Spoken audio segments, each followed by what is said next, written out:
सहना भवतु सहनौ भुनक्तु सह वीर्यं करवावहै तेजस्विनावधीतमस्तु मा विद्विषावहै। ॐ शान्ति शान्ति शान्तिः। ॐ पूर्णमदः पूर्णमिदं पूर्णात् पूर्णमुदच्यते पूर्णस्य पूर्णमादाय पूर्णमेवावशिष्यते। ॐ शान्ति शान्ति शान्तिः। श्रुतिस्मृतिपुराणानाम् आलयं करुणालयं नमामि भगवत्पादं शङ्करं लोकशङ्करं शङ्करं शङ्कराचार्यं केशवं बादरायणं सूत्रभाष्यकृतौ वन्दे भगवन्तौ पुनः पुनः। ईश्वरो गुरुरात्मेति मूर्तिभेदविभागिने व्योमवद्व्याप्तदेहाय दक्षिणामूर्तये। ॐ पार्थाय प्रतिबोधितां भगवता नारायणेन स्वयं व्यासेन ग्रथितां पुराणमुनिना मध्ये महाभारतम् अद्वैतामृतवर्षिणीं भगवतीम् अष्टादशाध्यायिनीम् अम्ब त्वामनुसन्दधामि भगवद्गीते भवद्वेषिणीम्। यं ब्रह्मा वरुणेन्द्ररुद्रमरुतः स्तुन्वन्ति दिव्यैस्तवैः वेदैः साङ्गपदक्रमोपनिषदैः गायन्ति यं सामगाः ध्यानावस्थिततद्गतेन मनसा पश्यन्ति यं योगिनः यस्यान्तन्न विदुःसुरगणाः देवाय तस्मै नमः।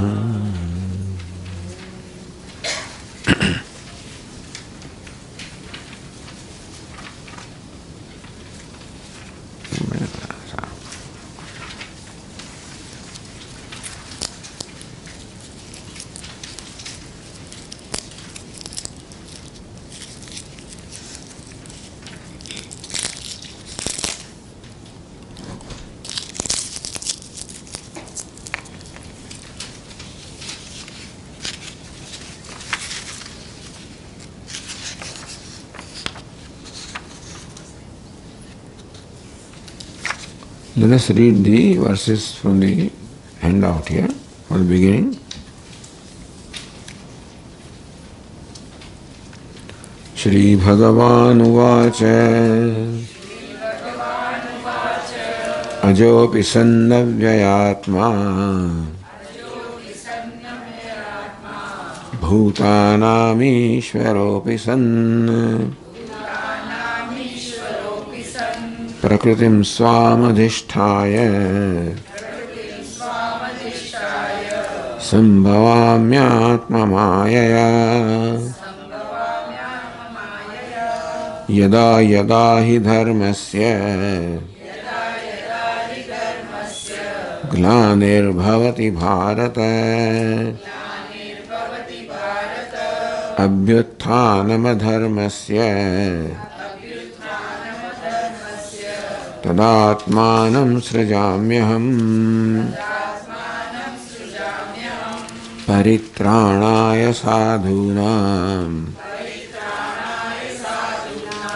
Vinashaya cha dushkritam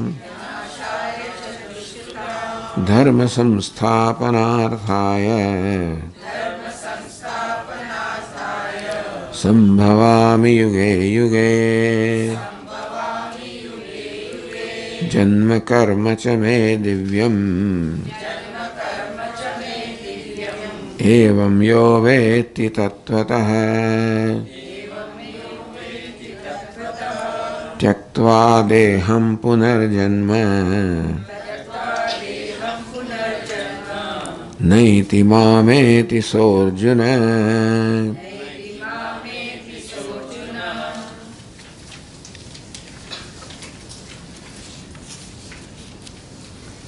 Paritrāṇaya sadhunām vināṣāya ca duṣkratāṃ. Sadhunām paritrāṇaya, the protection of the pious. Vināṣāya ca duṣkratāṃ, for destruction of the wicked, evildoers. Dharma samsthapanāthaya, for establishing dharma or virtue. Sambhavam yuge yuge, I manifest myself in every age as required.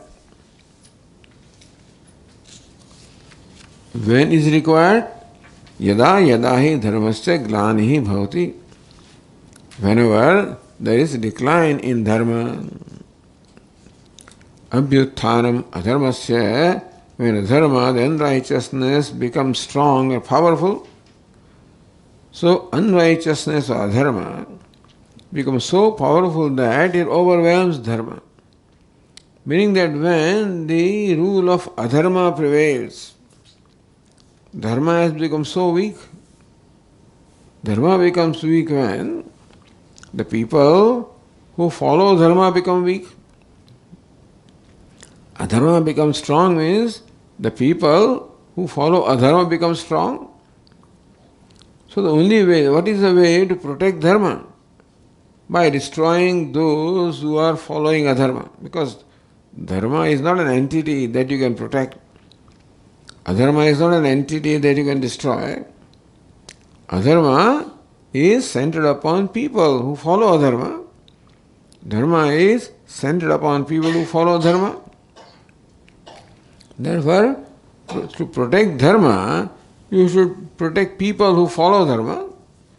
And to destroy adharma, you have to unfortunately destroy those who follow adharma. So this was the kind of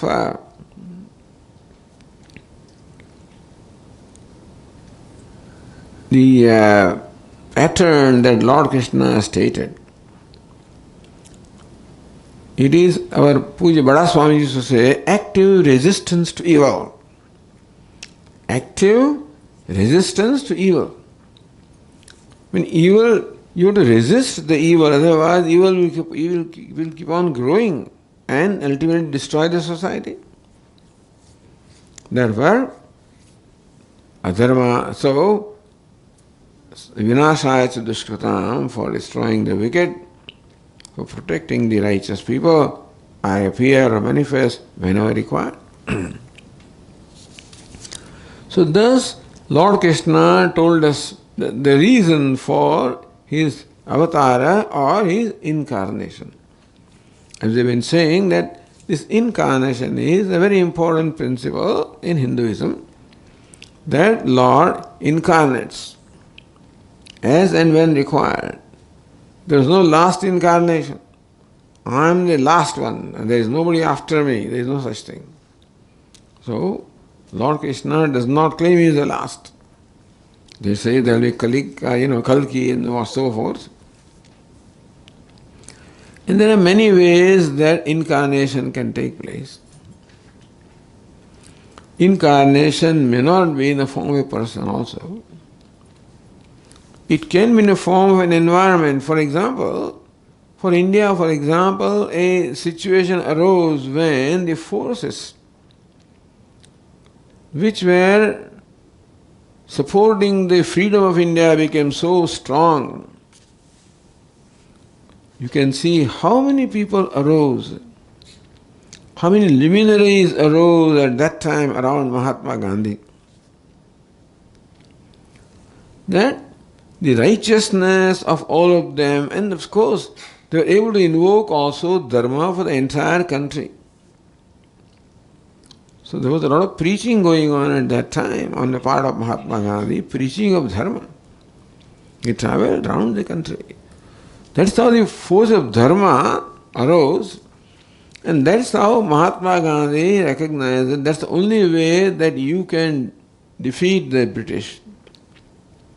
not by weapons, only by dharma. Inasmuch as British are followers of Anyaya Dharma, and therefore they can be overcome by dharma. That's how he involved and evolved the whole manifestation of dharma. Having said that, what do we learn from Lord Krishna? In the fourth verse, Lord Krishna said, Janma karma chame divyam. Here Arjuna, understand that my birth is divine, my action also is divine. So I did describe what is my action.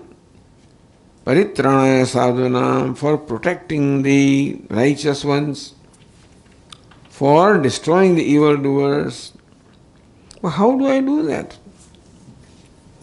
Lord Krishna reveals a great secret here of how he functions. Because we know the simple law of karma, of cause and effect. So whoever performs the karma is accountable for the outcome. That is the result. You can't escape that. If Lord Krishna also kills, then he will be accountable for, that would be a sin, sort of. In which case he will be accountable for action that he performs. So imagine, Bhagavan, he will have to be born again and again, to experience the outcome of his result, actions. So how does Lord Krishna perform action? So that no outcome, he is not accountable for any outcome. It's a very important thing. How does Lord Krishna perform his actions? In fact, he is the creator, sustainer, dissolver of the whole universe. He does all this constantly, which will be stated later in the 9th chapter. So in spite of performing these huge things, Bhishasmad Vatah Pavade Bhisho Dedi Surya, by his command the wind blows, by his command the sun shines, by his command the fire burns, by his command the whole universe functions. So then whatever evil is going on, by his command you can say, isn't it? Then he is accountable for everything. If Lord also becomes accountable for what evil is going on, then he will be stuck with all kinds of papa, isn't it? So how does he do all of this and still remains free from the effect of this? How does he do that? He follows this secret. And Lord Krishna reveals that secret here for us to learn that secret so we can also do that. We cannot become Lord Krishna. We cannot lift a mountain. We cannot do what Lord Krishna did, and we need not. But the way Lord Krishna did, the way he performed the actions, that we can do also. So, what is possible for us as human beings? To follow, to imbibe what Lord Krishna does, to imitate what Lord Krishna did. The fourth verse says, Janma karma chame divyam ivam yo ved. We described it yesterday, that on one hand, Lord Krishna appears to perform all the karma, on the other hand, he doesn't do that. Yesterday we gave the example of an actor, a very wealthy actor, performing the role of a beggar on the stage. So outwardly that person is begging, and still, so from the standpoint of the spectators, that person is begging. From his own standpoint, he is not begging. He is only acting as a beggar. But he is acting so effectively that the spectators think that he is a beggar, real beggar. He knows his identity. He knows that I am an actor, I am a wealthy person. So very strange phenomenon is going on there. Begging while not begging. You understand this? On that stage, when the actor is performing act of a beggar, this strange phenomenon is going on, begging while not begging. Begging from the standpoint of spectators, not begging from his own standpoint. You follow this? So in the movie, an actor may play the role of a villain. He may kill somebody. And still, you don't imprison him, you don't arrest him. Why? He's just acting. Appears to be killing, but not killing. Lord Krishna appeared to do all of this. I appear to destroy the evil, but not really destroying them. Appear to protect them so there is primary sense and secondary sense, understand? Begging in the primary sense, which a real beggar does. Begging in a secondary sense, which an actor does. Both appear the same, and still there is a vast difference. In Vedanta, we say kartrutva and akartrutva. Kartrutva, sense of doership. Akartrutva, sense of non-doership. So as far as that actor is concerned, he is begging outwardly, but from his own standpoint he is not begging. You follow this? I hope very simple example is understandable, isn't it, for everybody? So while begging, he is non-begging. He is a non-beggar. He is not the performer or act of begging from his own standpoint. So it is possible that one may be performing the action while not performing action, when it is an acting. So Lord Krishna does a lot of things and still does not do how? You can see just acting. Therefore, there is no real action of killing somebody. It is just all acting. Janma karma cha me divyam. Understand, Arjuna, how even while performing all these actions, I am not bound. So you learn that from me. You need not do what I do, but you can do the way I do. You follow? What is the way I do? That I am aware of my identity, that I am just an actor. So while doing all these actions of protecting and this and that, in fact, I don't do anything. Karma is divyam. So in Vedanta we call it akartrukar. So one who performs karma is called karta. Karta means doer. So karta possesses kartrutvam, doership. Karta means doer, kartrutva, doership. So right now I am performing act of speaking, so there is a speakership in me. In you there is a listenership. But Lord Krishna says, hey, that's not the truth about you. Not the truth about me here. That I think that I am a speaker. In fact, I am not the speaker.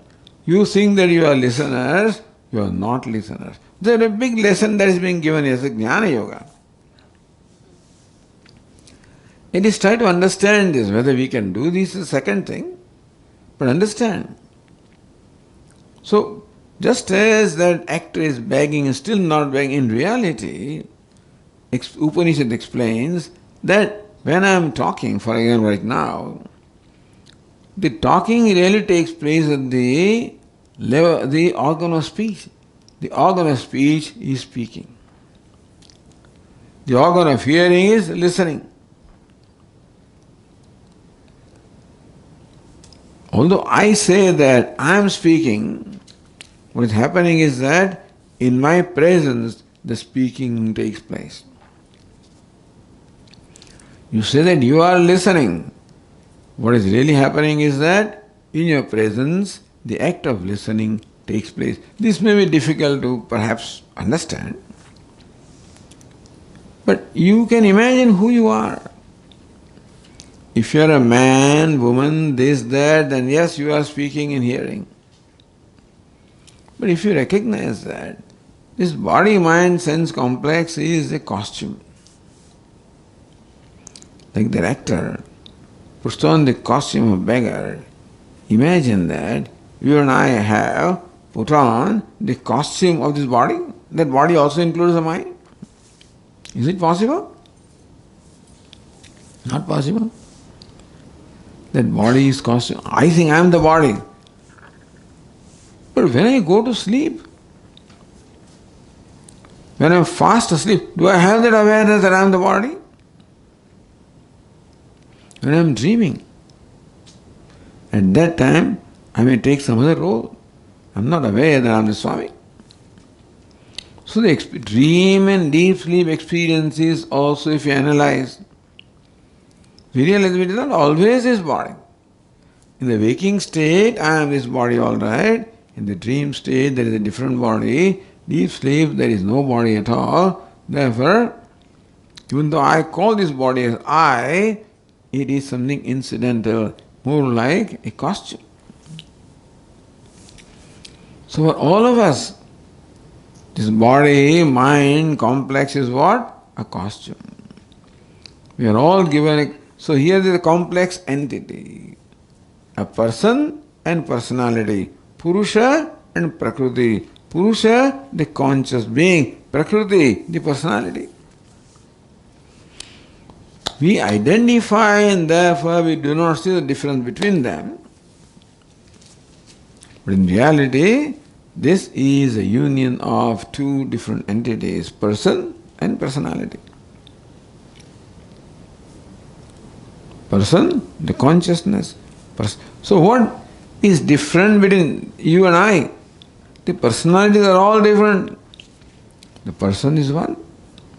In all these bulbs, the bulbs are all many, but the electricity is one. When you are staying in front of your ocean front, the waves are many, but then what is one? Water is one. And all these various honor. Today I have so many things. Each ornament has a different name and a form. What is common is gold. Oh, there is a chain here also. A ring. Earring. Bangle. Names and forms are different. Substance is the same. So also it is possible that the names and forms are all different and the substance is the same. This may be just right now a possibility, but imagine this. This is what Bhagavad Gita is trying to teach us. So its fourth verse says, Eyo evam veti tattvataha, one who knows in reality. It's not only that the birth of Lord Krishna is divine, even our birth also is divine.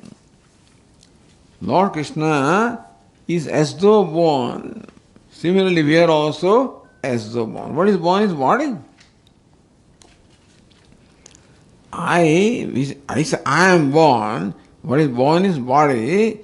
Because of identification of the body, I say I am born, but I am also not born. What dies? Body. I also don't die. I does not die. You tattvataha, one who comes to know this. So by contemplating upon the Lord Krishna's birth, by contemplating upon the actions of Lord Krishna, we understand who we are. That what is the self of Lord Krishna is the self of you and I. We are so insignificant entities, isn't it? And Lord Krishna is Bhagavan. And still, what is same between us? The self that Lord Krishna is the self that you and I are. What is different? The personality is different. The person is the same, personality is different. Ev yo vetit, one who comes to know this, Tyaktvadyam punarjanma nayeti. After departing his body, he doesn't have to be born again. Mameri, he comes to me, he becomes me.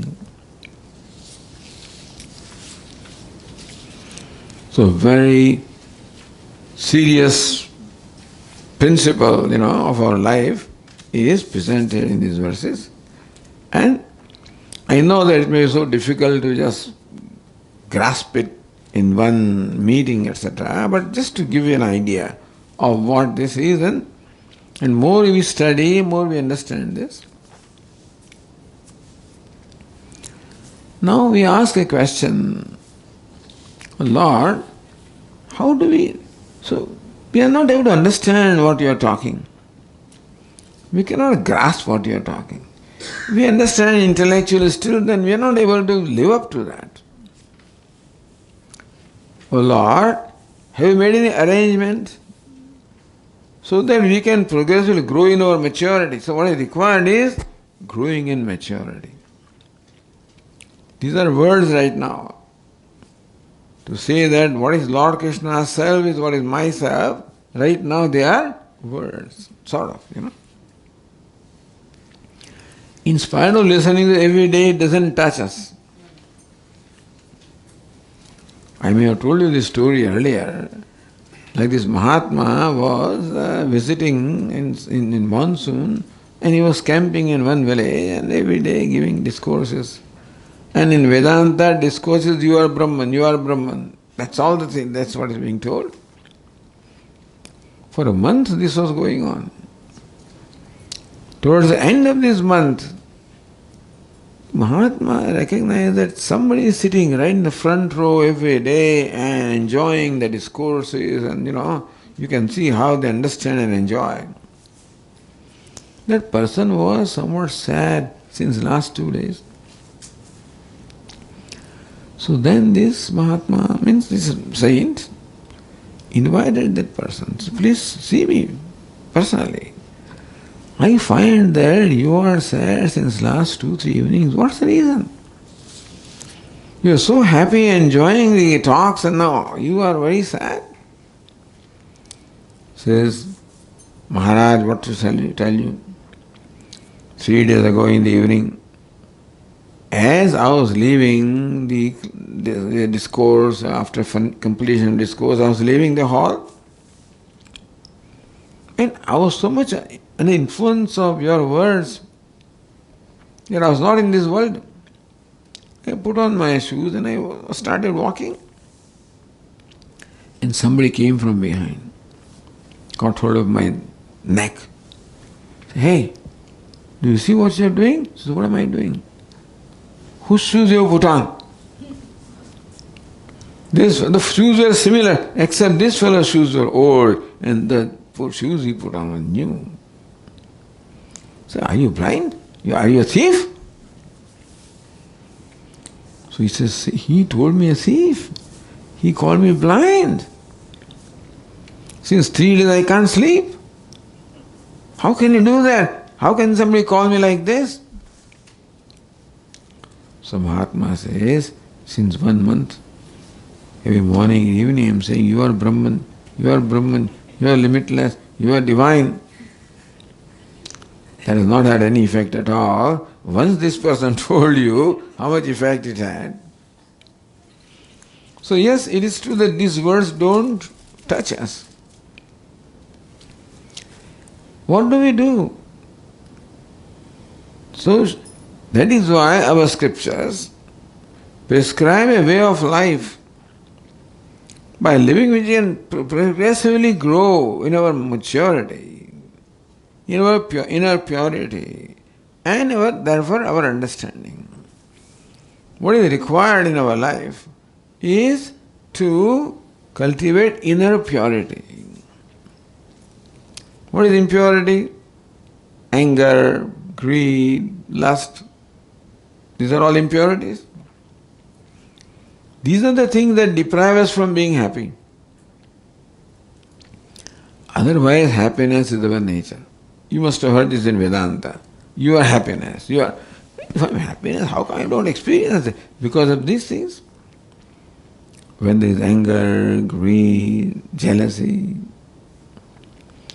when this kind of negative emotions arise, I am deprived of the happiness which is my nature. There must be a program of slowly purifying our mind. And so Vedas presents a way of life which we live, then progressively we will be able to attain purification of mind. That is called the Varnashrama Dharma. And that's what Lord Krishna says in the next verse, verse number 5 on the page 3.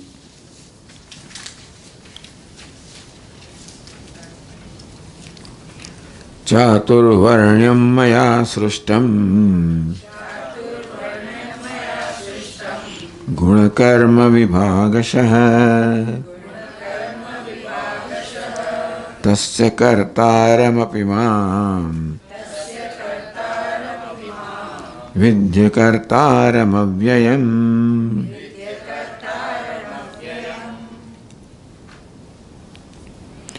Chaturvarnyam maya srishtam. Varna is loosely translated as caste. Varna means color. And that stands for color of the mind, not color of skin. You may have heard that our moods, we have three kinds of moods, three kinds of dispositions. They are broadly classified as Sattva, Rajas and Tamas. Have you heard these words? Sattva, Rajas and Tamas. Sattva, when the mind is calm, cheerful, pleasant, contemplative. You are happy with yourself. Rajas, when the mind is agitated, distracted, outgoing, not settled, desiring, demanding one thing or the other. And Tamas, when the mind is dull. So Sattva, Rajas and Tamas. These are the three dispositions, and usually it's the combination of things. So that's called Guna. Sattva Guna, Rajo Guna, Tamo Guna. Guna means disposition, in this case. Guna means quality, but here it means disposition. So all of us are naturally born with disposition of mind, and our disposition can be explained as a combination of Sattva, Rajas and Tamas. Sometimes we find ourselves very cheerful. You woke up in the morning, had a good sleep, and you are happy. In morning walk, you see the sunrise and you become happy. You receive a letter and your friend has written some very beautiful lines of poetry, you are happy. So there are those occasions where we find ourselves happy for no reason. That is called Sattva. For no reason you are happy. If you are happy because of reason, that is Rajas. I got Rasagulla, therefore I am happy, that is Rajas. But I am happy without any external object by myself, that is Sattva. And even Rasagulla can't, I am not interested, I am not in mood. Come on, we brought ice cream for you. I don't want. Sometimes nothing interests me at all. Nothing can turn me on, And it's tamas. Sometimes I do not require anything to turn me on, I am happy by myself, sattva. Sometimes I require something desirable, then I become happy, rajas. And sometimes nothing can make me happy, tamas. Sattva, rajas and tamas. Mind is sattvic, we are contemplative, happy, cheerful. Rajasic, we are restless, active. Tamasic, we are dull. Thus everybody goes through these different swings of mood. Therefore, the human mind can be described as a combination of these three dispositions, sattva, rajas and tamas. This is called guna. Now karma means duty. What is duty? Duty is something that you should do. In the home, in a setup of home also, in an extended family, Often the duties are, this fellow, the husband has to wake up early morning, make tea. That is his job. Or maybe in the olden days, we don't have that problem now here. But otherwise, in the morning, there will be water supply from 7 to 9 or 6 to 8. And so this fellow should wake up early and fill up water. That is his job. So the jobs are assigned. Swamiji, in my home, I am the first one, the father says, to wake up and make tea for everybody. I go out and do the gardening. Shopping is my job. I go to the bank. So some of these duties are assigned to this person. The wife does various other things at home, beginning of cooking, cleaning and so on. And if there are other members of family, then they may have other duties also, shopping, etc., or running around. Come on now. Hey, I'm short of yogurt. Get yogurt. He runs around and gets it. Oh, I'm short of chili. He runs around and gets it. So that's the job of a young person. Thus we know that even in a simple setup as a family, the various tasks are assigned.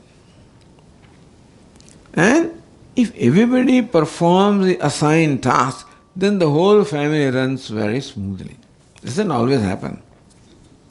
But if it happens, I know that my sister, I shouldn't talk about my sister, but anyway, mother would want her to learn how to do chapati, how to roll chapatis. As the time of chapati comes, there is nowhere to found. When the time comes for doing the task, nowhere to be found. So that also can happen. But usually things can go on properly when everybody performs assigned tasks.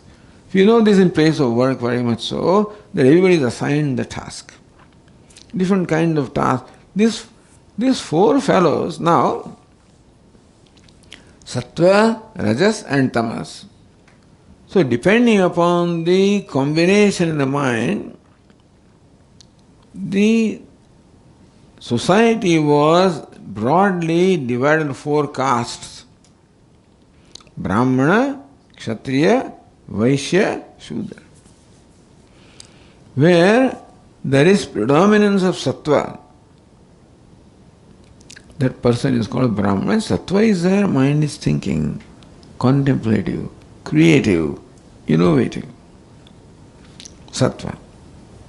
Rajas, active. So in organization also we have this kind of people. There are people who are think tank, consultants. So they project, what the market will be, so all this done by people who have a special task, sattvic people. Rajasic people, managers. They carry out. So whatever these people have thought of, the people implementing those things, that's the top. It's called Kshatriya. So thinker is Brahmana and the one who implements that is Kshatriya. You require also in an organization accountants, salesmen, marketing people. They're all Vaishyas. Who are they?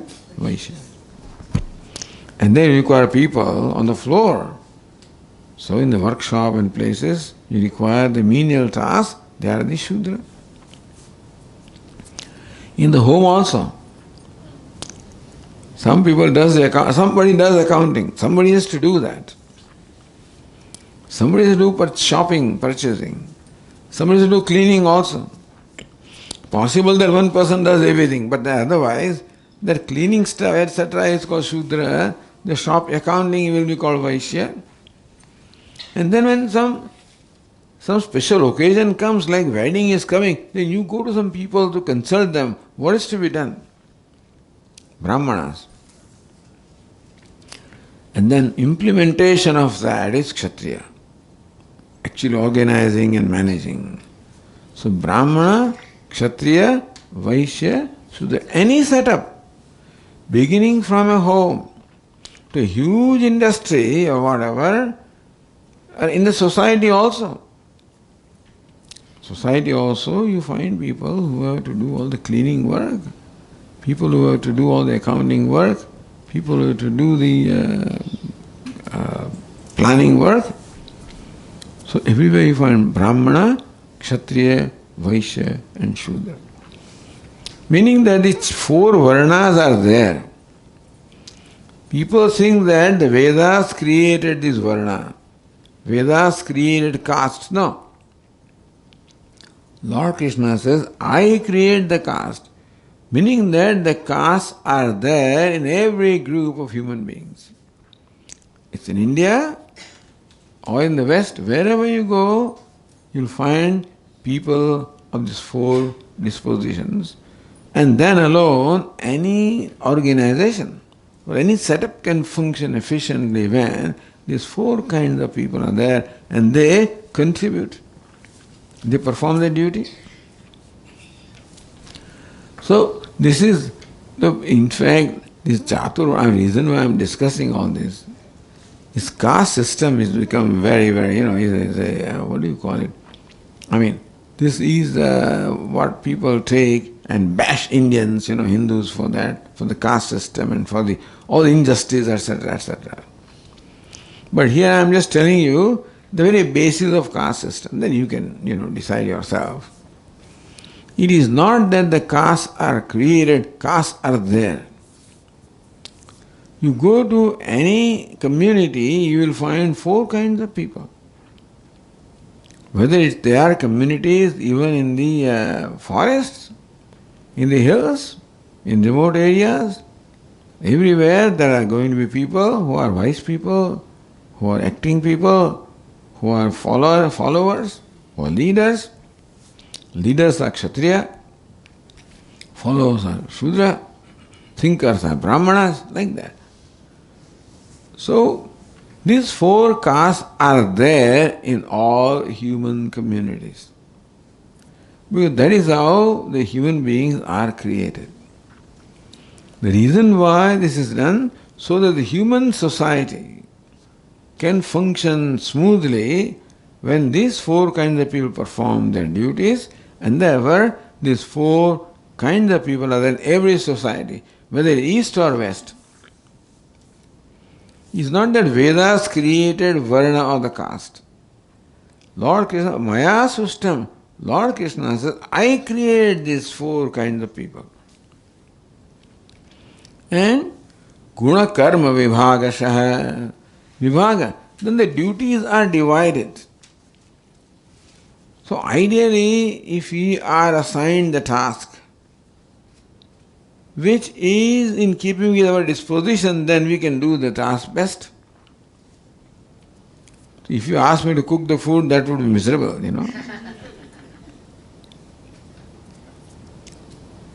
Therefore, they will assign me the task that I can do the best. Assign you the task that you can do the best. If that is how it is, everything runs very smoothly. In society also, there are four kinds of tasks. Thinkers are required, leaders are required, followers are required, and the artisans are required. So Lord Krishna says that in every society, there are these four kinds of people. Only thing that the Vedas did was to identify these four kinds and assign them the duty. Otherwise, in other societies, they are there, automatically assignment takes place. Except Vedas organize the society and organize the assignment of duties so that it all functions smoothly. When will this function smoothly?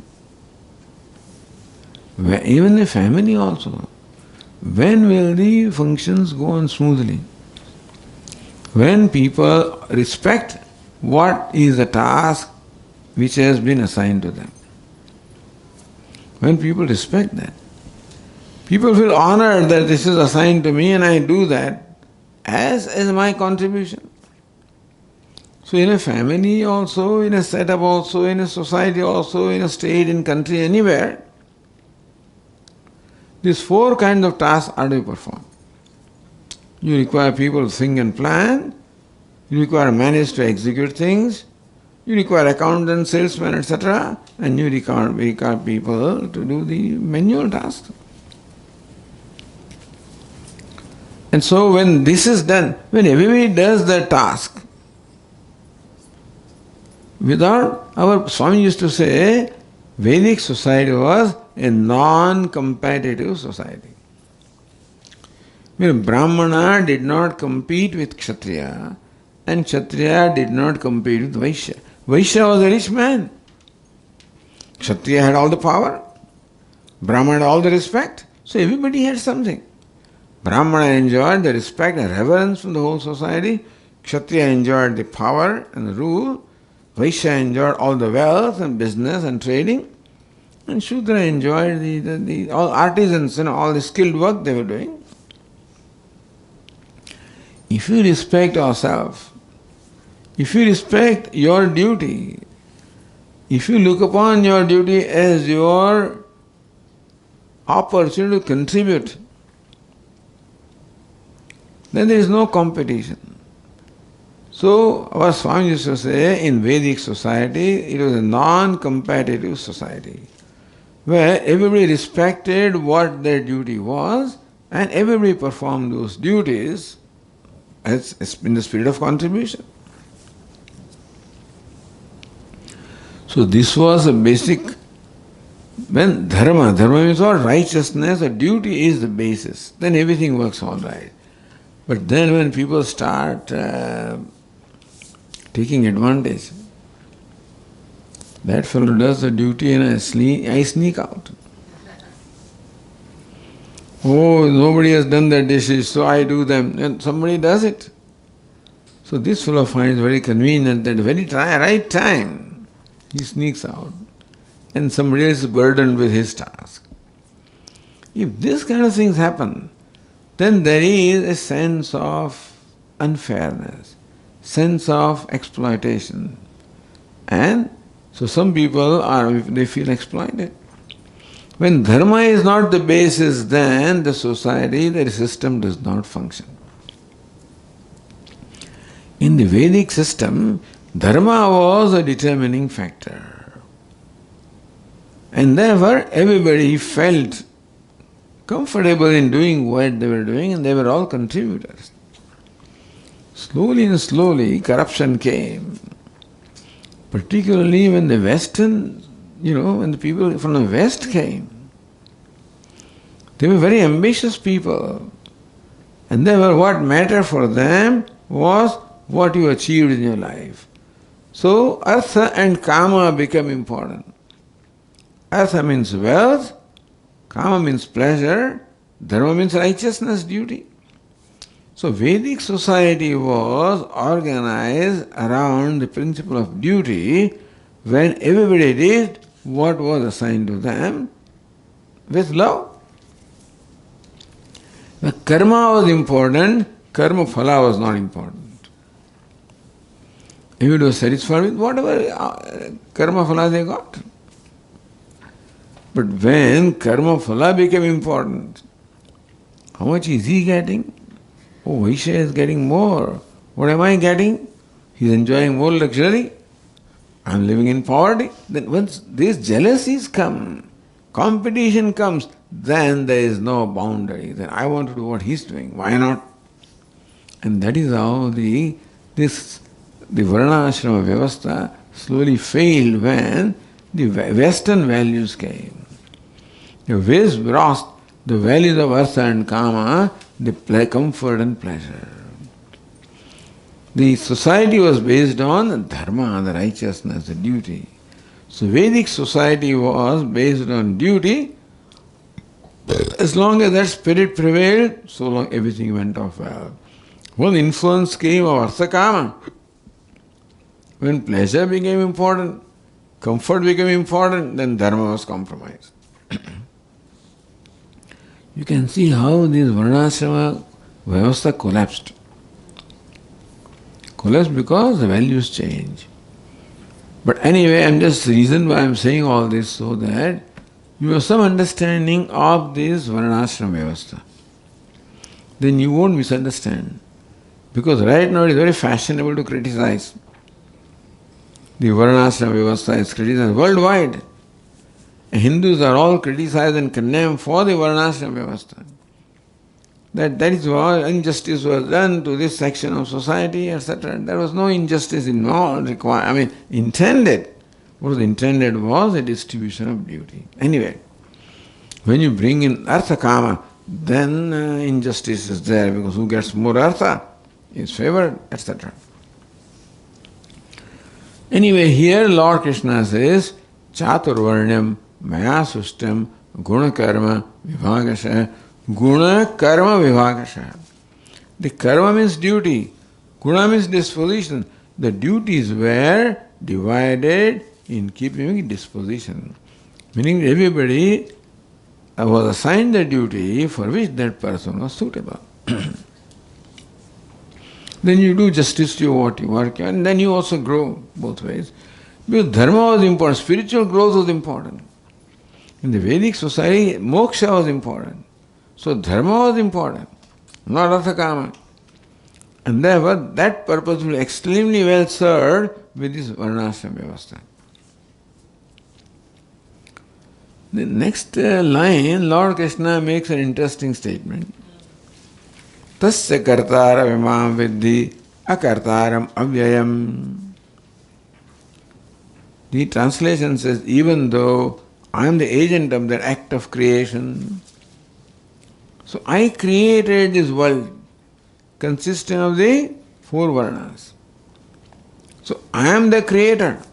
First line says, I created. Here Arjuna, know that I am the creator. Right away then says what? Viddhi akartaram. But know me to be non-creator, non-agent. That I am the agent of the act of creation, I am not the agent of act of creation. See, this is contradictory. In one line, Lord Krishna contradicts himself. You follow? In the second line, the first half says, Tasya kartara imam viddhi. Know me to be the creator of the universe. Second sentence says, akartaram. Know me to be non-creator. I created the universe, I did not create. How would that be? So this is all paradoxes that we find in Vedanta, in Bhagavad Gita. In one sentence, Lord Krishna contradicts himself. First line he says, first half of the line he says, know me to be the karta, the creator of the universe. And second line he says, but I am not the karta. Is it possible? Is it possible? He is both karta and not karta. He is creator and still not creator.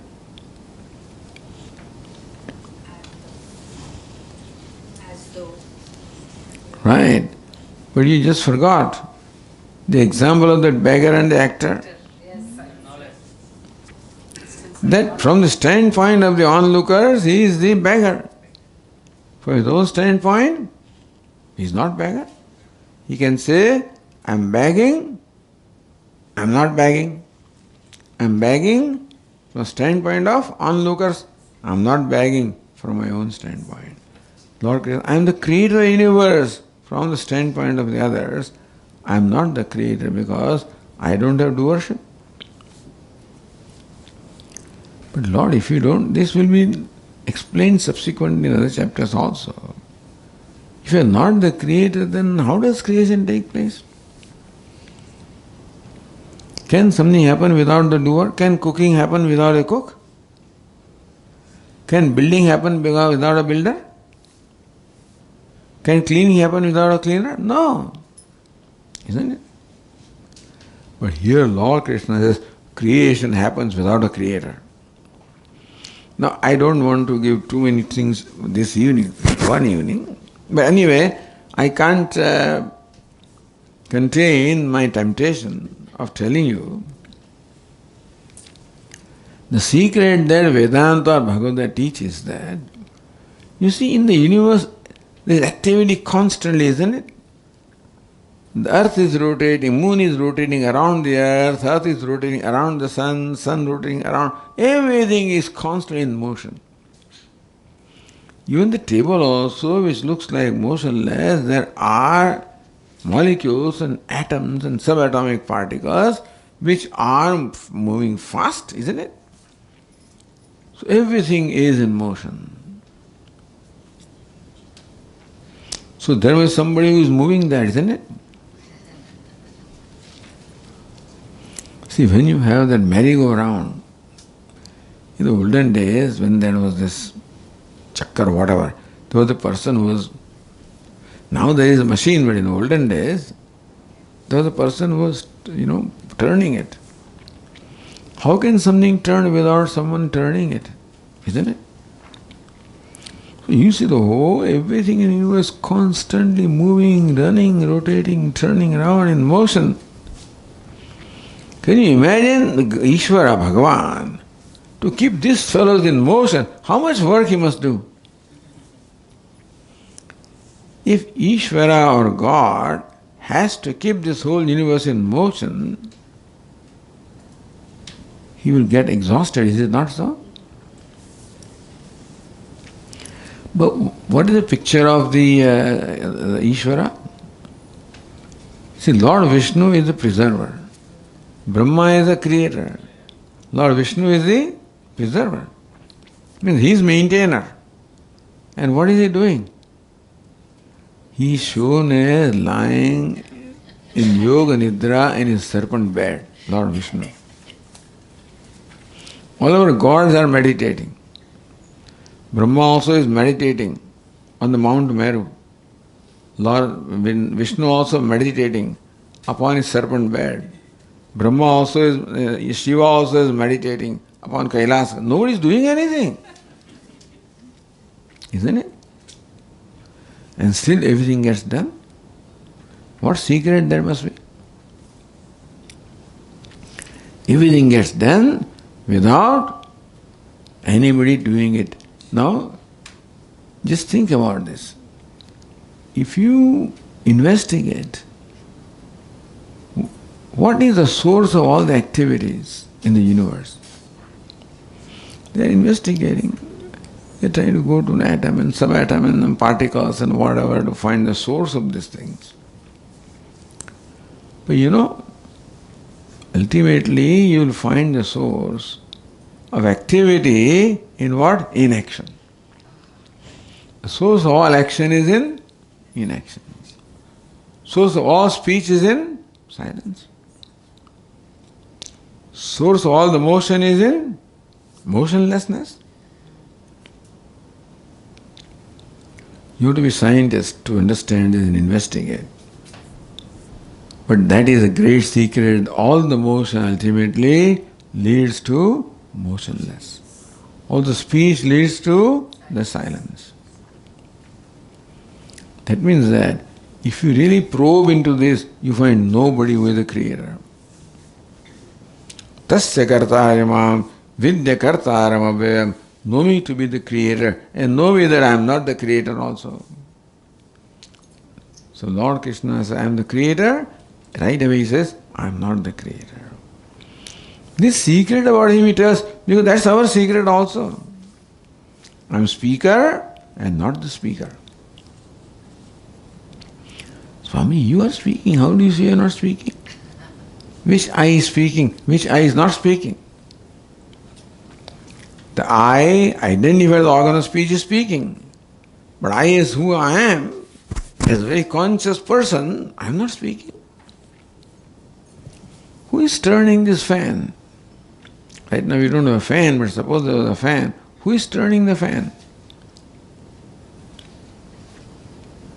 You know this simple physics, isn't it? But electricity simply passes through the winding. A magnetic field is created. And because of that the motor is running. Who is running this? Who is turning it?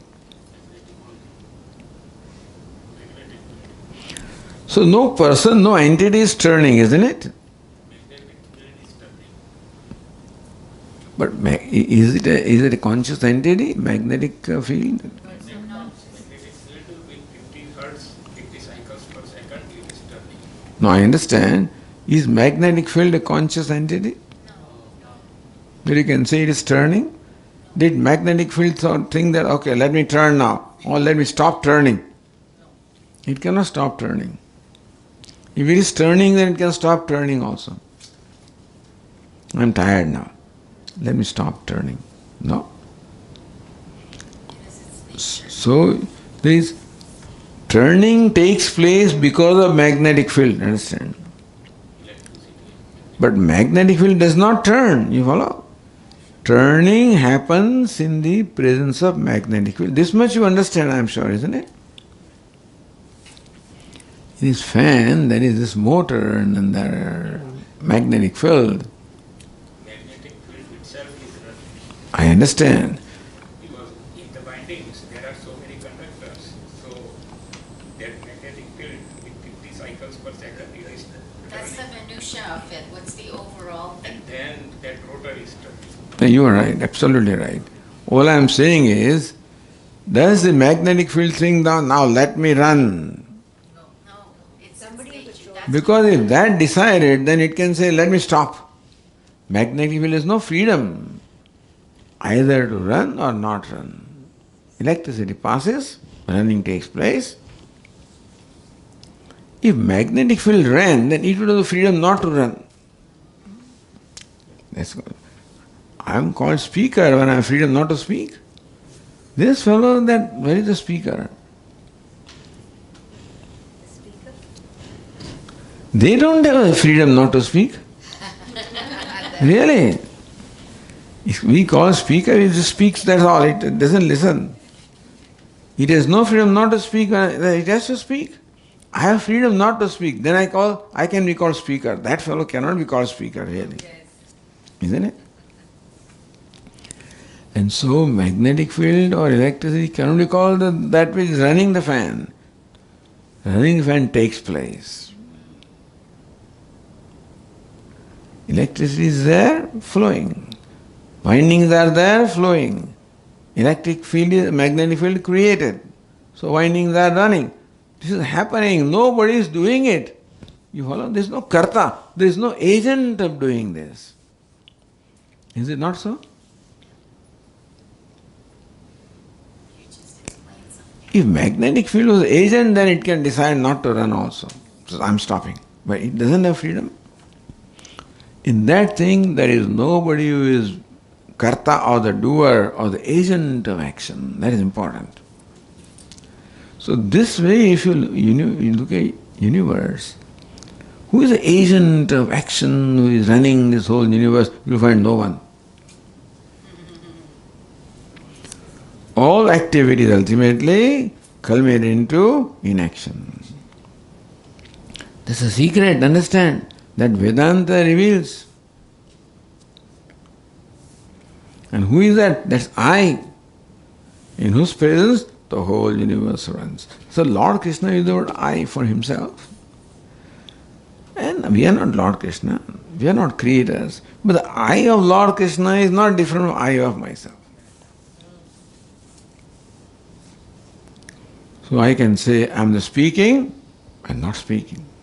So you are hearing, not hearing. How can we, Swamiji? Who are is hearing? Your organ of hearing is listening. You are what? You are just a presence. Now this is a little hard lesson, but now that I am on this point and we are concluding, an Upanishad begins this question with this question. There a aspirant comes to a master and asks this question. Keneshitam patati preshitam manaha. Oh, Venerable Sir, what is that makes this mind perform the function of thinking? What makes the eyes see? What makes the speech talk? What makes his prana go up and down?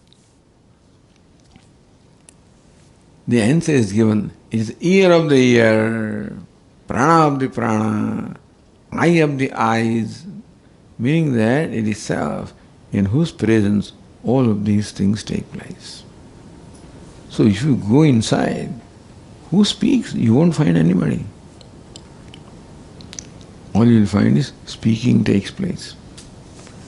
Who is the seer? You won't find any entity. Seeing takes place. Who is the hearer? Hearing takes place. Unbelievable, isn't it?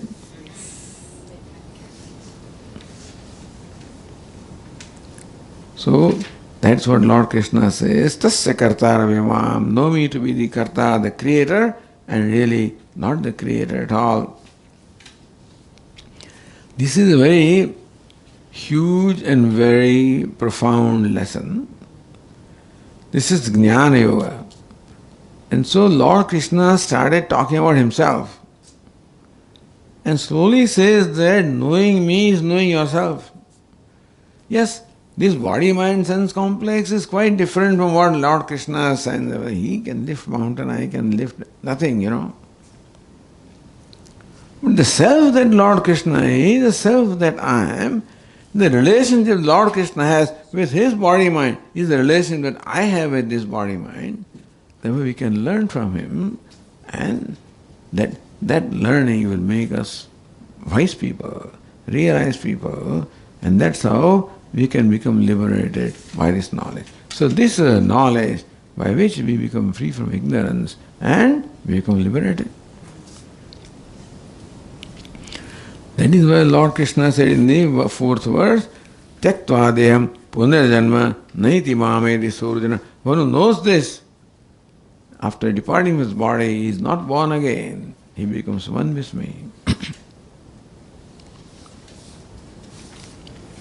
So I think we will take a break here. And before we conclude, if any of you has any questions, she is lifted. That girl said,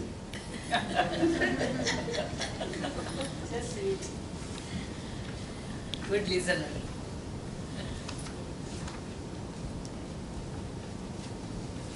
any questions?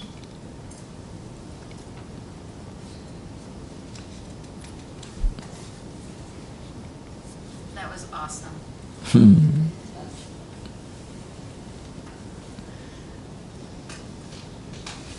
It's like when you stop and think about things, and exactly, I've been struggling with one part of the personal transformation work that I've been doing. I've been on this journey.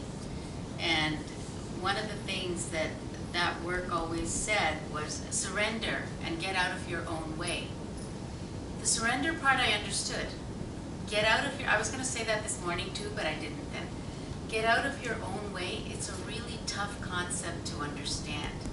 What does that mean? And you just explained it to me in a way that I got it. Because the ears are going to hear what they're going to hear. The eyes are going to see what they're going to see.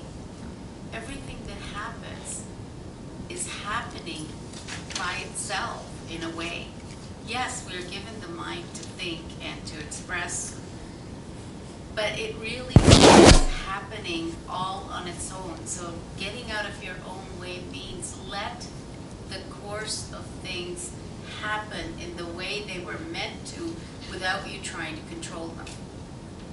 And that is so tough because intellectually you can understand that, and conceptually, but to make it happen, you really have to understand it beyond those. You have to live it. And the way you just put it, that the magnetic field, what's making the magnetic field go? It just explained it all. So thank you.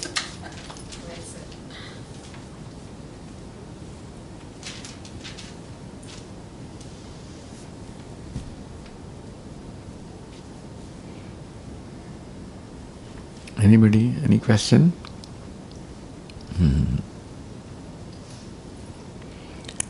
Oh, we'll conclude with one bhajan, right? Okay, yeah.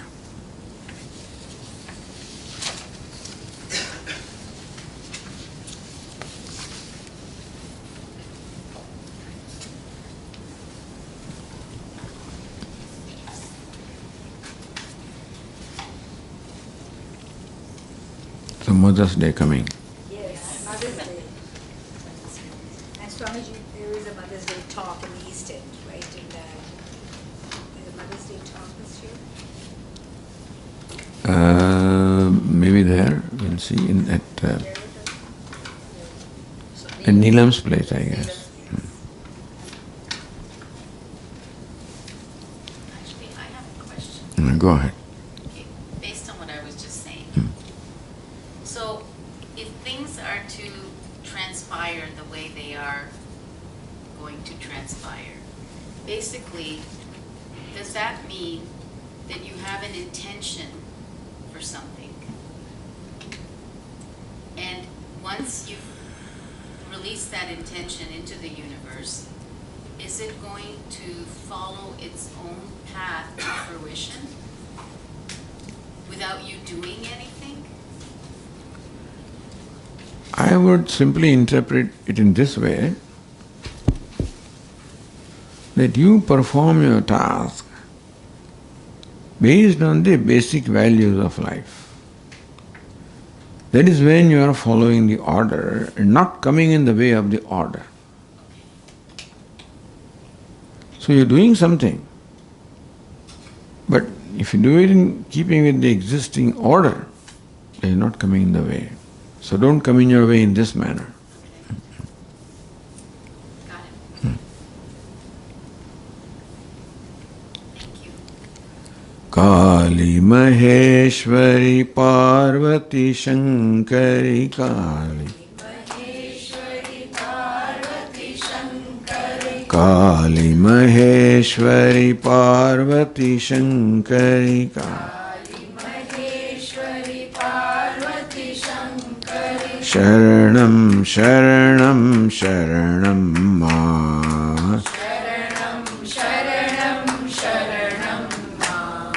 Sharanam Sharanam Sharanam Ma.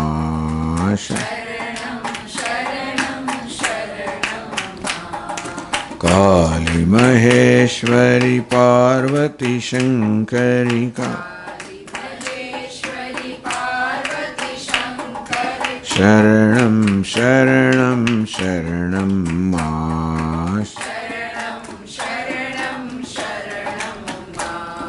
Durgati Nashini Durga Jai Jai. Durgati Nashini Durga Jai Jai. Kala Vinashini Kali Jai Jai. Kala Vinashini Kali Jai Jai. Kumarama Brahmani Jai Jai. Kumarama Brahmani Jai Jai. Radha Sita Rukmini Jai Jai. Radha Sita Rukmini Jai Jai. Radha Sita Rukmini Jai Jai. Radha Sita Rukmini Jai Jai. Kali Maheshwari Parvati Shankari. Kali Maheshwari Parvati Shankari. Sharanam Sharanam Sharanam Ma.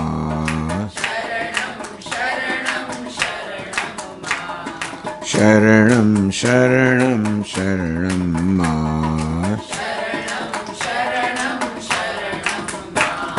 Durgati Nashini Durga Jai Jai. दुर्गति नाशिनी दुर्गा जय जय, काल विनाशिनी काली जय जय, काल विनाशिनी काली जय जय, उमा रमा ब्रह्माणी जय जय, उमा रमा ब्रह्माणी जय जय, राधा सीता रुक्मिणी जय जय, राधा सीता रुक्मिणी जय जय, राधा सीता रुक्मिणी जय जय,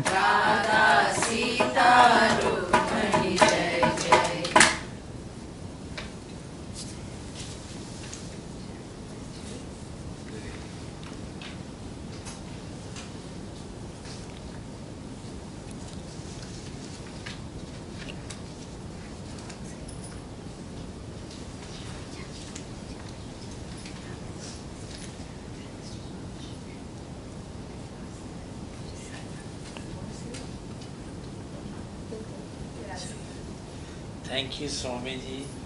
We have been so fortunate that Swamiji came here, spent with us 3 days and gave us so much knowledge, understanding about life, how to live and give more clarity so we can live happily.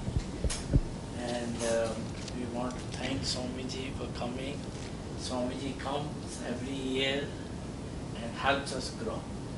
Now, next 4 days, he's going to go to Neelam's house in the Richmond Hill, and from there he will have classes in the morning as well as in the evening. And tomorrow we have 4 hours of retreat. If anybody wants